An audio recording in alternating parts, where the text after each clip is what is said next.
Om Swastiastu, nama saya Niwayarika Prameswari.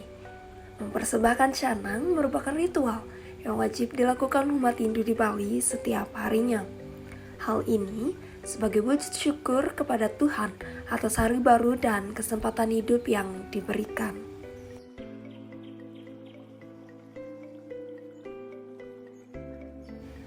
Hari yang baru dianggap sebagai sebuah berkah dan kesempatan melanjutkan kehidupan bagi orang Bali. Besarnya rasa syukur yang dirasakan membuat masyarakat selalu berusaha menyerahkan sesembahan terbaik kepada Sang Hyang Widi.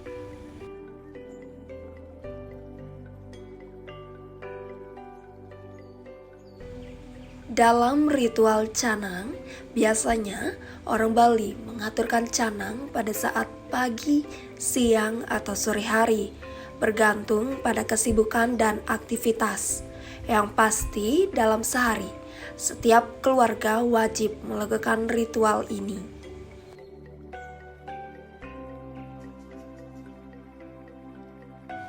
Canang secara etimologis berasal dari kata ca yang bermakna indah dan nang yang bermakna tujuan, sehingga canang bermakna sebagai tujuan yang indah atau bertujuan indah.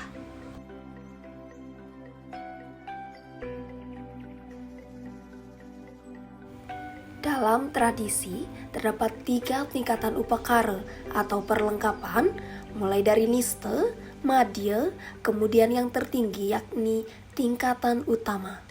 Ketiga menjadi dasar umat Hindu dalam menjalankan niatnya sesuai dengan kemampuan yang dimilikinya.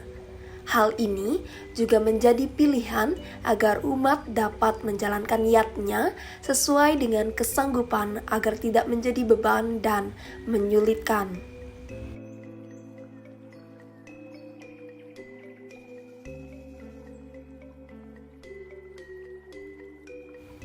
Dalam tingkatan yang paling kecil atau nista, ritual yang dapat dilakukan yaitu dengan menyediakan canang sebagai upakara dalam persembahan sehari-hari.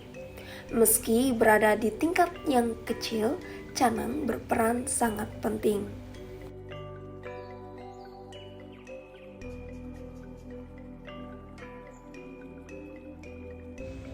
Orang-orang Bali menyebut canang sebagai sebuah persembahan yang kecil bentuknya, tapi sifatnya inti. Canang juga kerap dihadirkan dalam berbagai upacara maupun persembahyangan lainnya.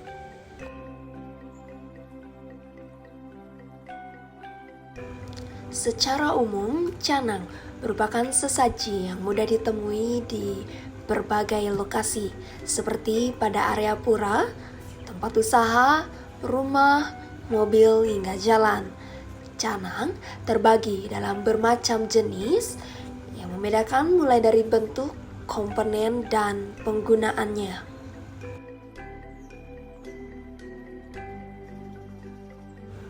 Canang yang paling sering digunakan dalam rutinitas ritual harian umat Hindu di Bali adalah canang sari, yang merupakan bentuk sesaji paling sederhana. Canang sari merupakan sebuah sesaji atau banten yang terbuat dari daun kelapa muda atau janur, kemudian diisi berbagai jenis macam bunga warna-warni, dupa wangi, dan berbagai syarat lainnya. Canang sari ini memiliki alas sebuah tamas kecil atau ceper di dalamnya.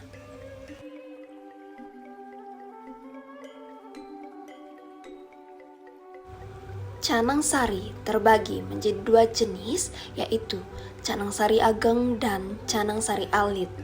Meski sederhana, canang sari juga digunakan sebagai pelengkap untuk melengkapi persembahan dalam upacara lainnya, terutama pada hari-hari tertentu dalam kalender Bali, seperti pada Purnama dan Tilem.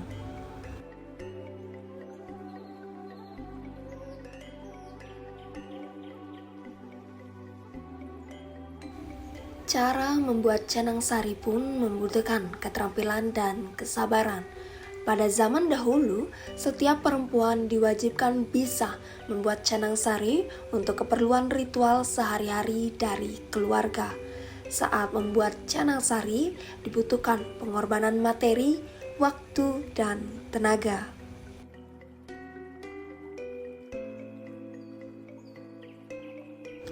Meski begitu, dalam menjalankan ritual ini, masyarakat tidak merasa terbebani.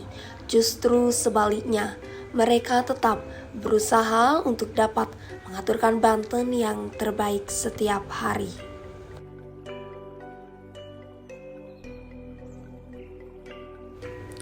Untuk membuat canang sari diperlukan 6 bahan utama. Keenam bahan ini sifatnya wajib, tidak boleh kurang. Komponen yang pertama adalah daun janur. Janur ini akan digunakan sebagai wadah dan alas yang akan ditekuk menjadi 4 sisi perlambangan kekuatan bulan atau Arde Chandra.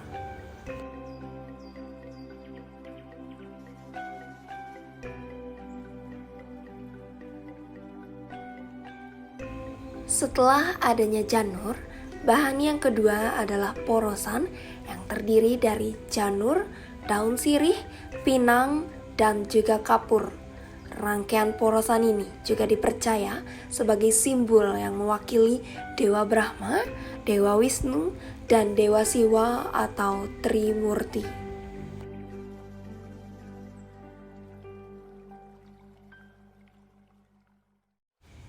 Bahan yang ketiga dimaknai sebagai simbol kekuatan Wisma Ongkara, yaitu berisikan potongan pisang, irisan tebu, dan kue khas Bali.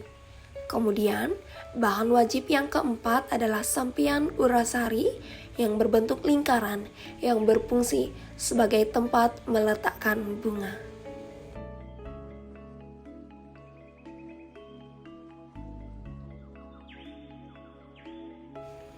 Komponen yang kelima yang tak boleh ketinggalan adalah bunga-bunga segar yang berwarna-warni. Biasanya, bunga yang digunakan antara lain bunga kemitir dan bunga pecah seribu.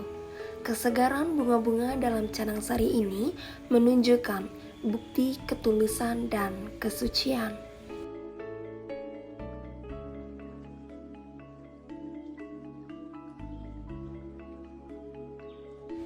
Terakhir, komponen yang keenam adalah bunga rampai yang diletakkan di atas susunan bunga sebelumnya. Bunga rampai ini melambangkan kebijaksanaan. Selain aturan 6 komponen wajib dalam pembuatan canang sari, terdapat juga aturan peletakan bunga sesuai dengan warna dan arah mata angin.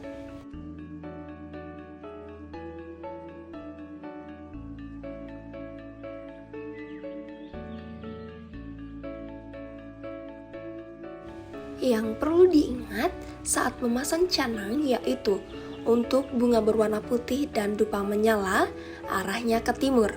Untuk bunga yang berwarna ungu atau gelap, arahnya ke sisi barat. Kemudian, untuk bunga berwarna kuning di sisi selatan dan bunga-bunga berwarna merah di sisi utara.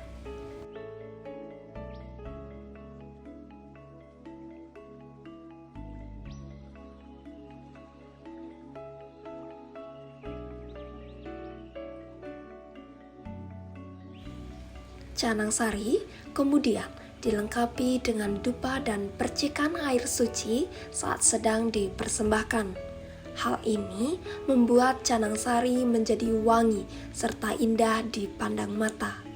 Dengan warna-warni bunga segar di dalamnya, canang sari juga dapat dilengkapi dengan sesari berupa uang kertas dan uang logam.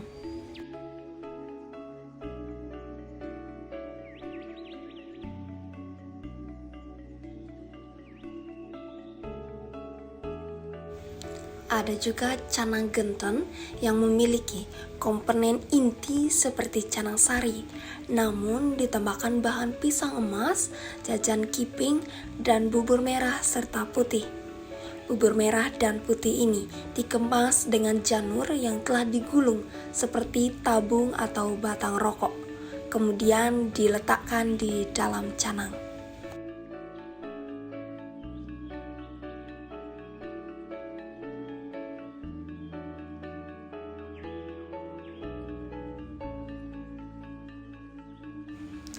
Canang genten biasanya diserahkan saat umat meminta anugerah keremajaan. Canang ini digunakan dalam upacara metata atau menek kelih. Ada juga canang raka. Prinsipnya mirip dengan canang sari, hanya saja pada canang ini ditambahi 5 macam buah sebagai simbol permohonan peleburan pancamala yang diaturkan.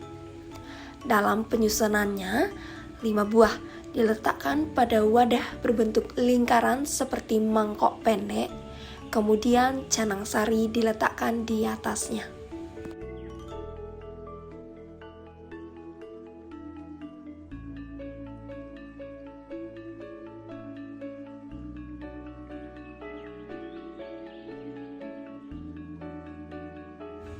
Dalam satu hari, biasanya setiap rumah paling tidak membutuhkan 25 canang sebagai sesaji. Hal ini tergantung pada luas rumah dan area titik yang harus diberi persembahan. Pada rumah yang cukup luas, setidaknya membutuhkan 60 canang setiap harinya untuk satu rumah.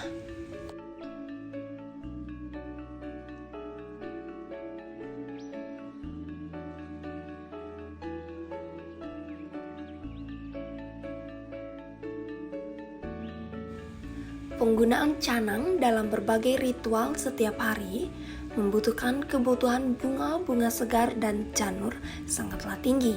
Dalam setahun dibutuhkan puluhan puluh ribu ton bunga-bunga segar dan ratusan ribu ton daun janur di Pulau Bali. Hal ini juga membuat adanya mata pencaharian seperti petani berbagai macam bunga dan profesi pembuatan canang di Bali.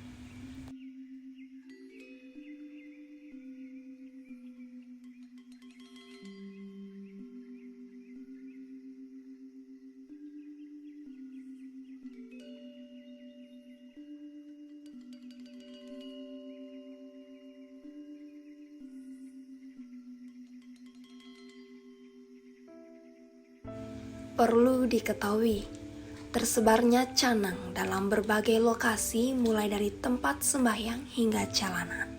Seringkali membuat para pendatang dan wisatawan tidak sengaja menyenggolnya atau bahkan menendangnya saat sedang berjalan. Menurut orang setempat, bila ada orang yang tidak sengaja menyentuh canang, maka masih akan dimaklumi karena ketidaktahuannya. Namun, bila ada orang yang sengaja merusak atau menyentuh canang untuk tujuan iseng dan tidak baik, maka orang tersebut akan ditegur secara langsung oleh warga setempat. Di sisi lain, orang Bali percaya bahwa akan ada karma yang menimpa dari sebuah niat yang tidak baik.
Baik, sekian yang bisa saya sampaikan mengenai canang dalam rutinitas orang Bali.